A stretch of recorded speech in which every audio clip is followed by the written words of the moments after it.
Hey there, rock stars. Sarah Rockin' Robbins here, author of the best-selling book, Rock Your Network Marketing Business, and the creator of the CD series, the Rockstar Recruiting School, and my new one for leaders, the Masterclass Edition. Welcome to my blog at sarahrobbins.com, where my goal is to teach each one of you to rock your network marketing business. Doesn't matter the company or the products, that's why you guys are here. So to grow bigger, right? Today's topic is how to make the most of corporate events, whether it's a convention or a Super Saturday or a leadership summit. That's what I want to talk a little bit about today. These are the biggest events in our profession. I call them school for our business. And if you desire to build a big business, leaders never miss an event. Okay, so our business really is built event to event. Our company's got a big convention coming up, so I was thinking about what are the things that I'm going to be telling my team on our upcoming training call. I want to break it down for you as it relates to pre-event, things to think about. Of course, during the event itself, convention, etc., and then post-event, what can you do to make the most of the momentum that will hit your company? Let's first talk about pre-event. You're gonna notice I love alliterations. I love starting with the same letter, etc. That makes my former kindergarten teacher brain super happy. So most of these start with the letter P. Pre-event, first and foremost, you yourself must plug in. Those who show up, go up. Those who show up, go up. You know, the training, the product experience, the relationships that are built with other leaders, the connections, the mentorship, the partnership, etc. Nothing replaces going to the event. And if you can't go and your company gives you a virtual option, be there. I mean, for less than the price of many starter, options, you can get the best as it relates to training for success for building your business. So make sure you're there. But the next thing is promote it. Promote it to your teams. As network marketing leaders, a lot of times I feel like we're event promoters.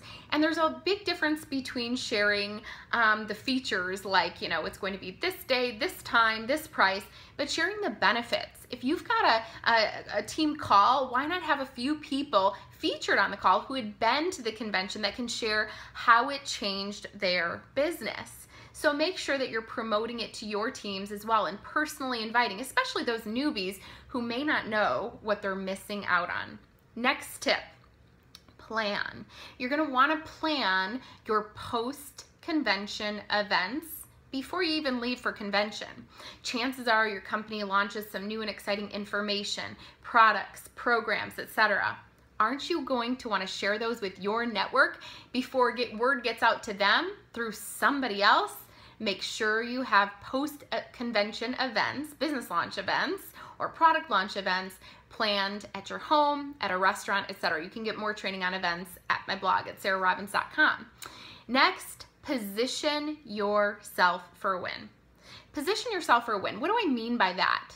The time to build big is now. You don't wait until after convention, because the more people that you have on your team who are impacted by this information, the greater the momentum you experience. So build big now. Okay, so now let's fast forward a little bit. It is time for the event itself. What are you going to do during the event? Number one, prospect. Prospect. Don't you think the people working at the hotels, on those airplanes that are full of other excited consultants, the people that are running, the event at the convention center are looking and wondering, oh my goodness, what are all these people doing here this weekend? Where did they come from? Why do they all have smiles on their face? Whether you've got the lanyards, the t-shirts, whatever. People notice you. Somebody's going to talk to them. Why not now? Why not you? Good leaders set themselves up for success by bringing business cards, samples, etc.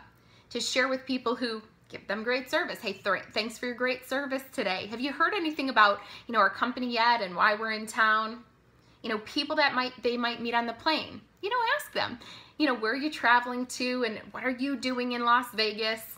And naturally, they're going to ask you, hello, open door. That's really awesome. So be thinking about prospecting 5 a day to keep leads coming your way.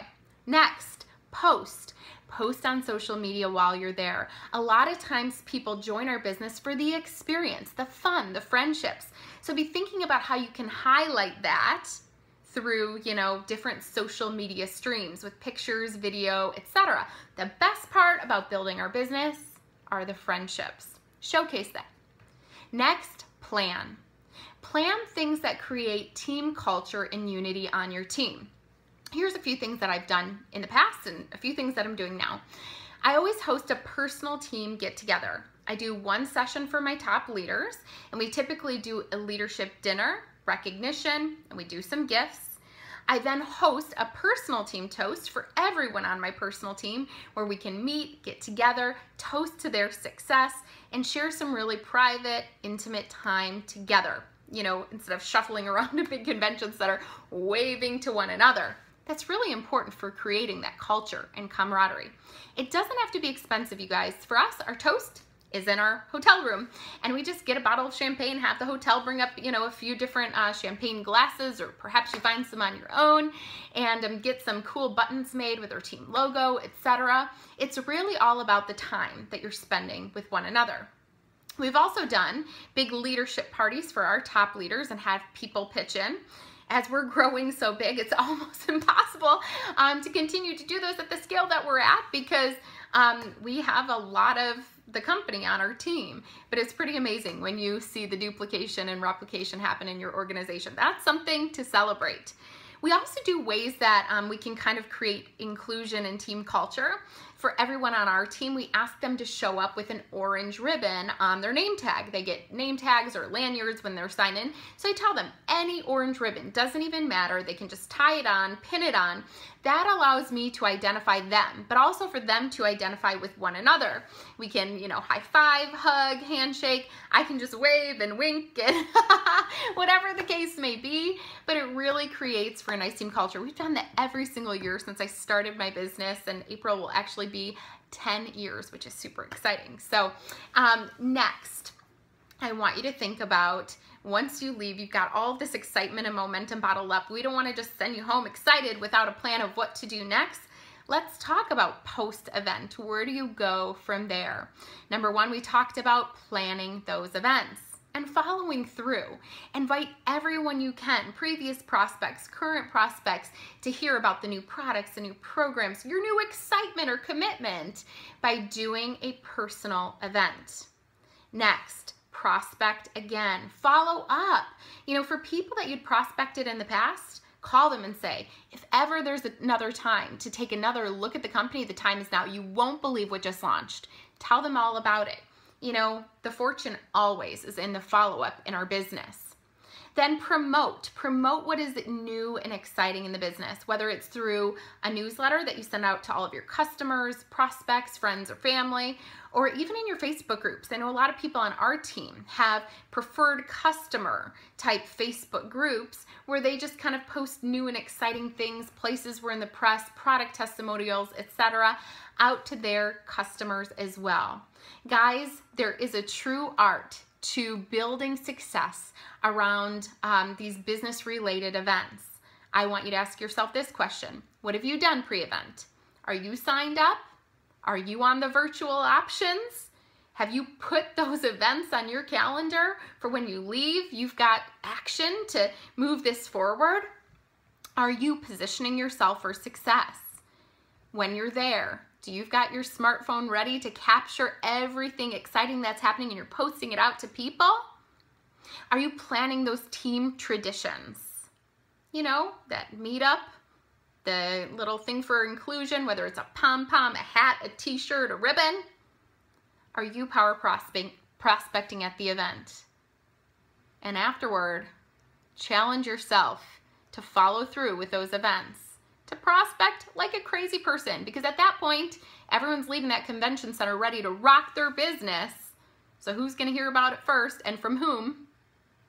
And then make sure that you're promoting everything that's new and exciting with the company. And don't forget to follow up with those former prospects as well. For those of you that have upcoming events this fall, I want to wish you great ones. I hope they help you to rock your network marketing business. Don't forget to share these tips with your team.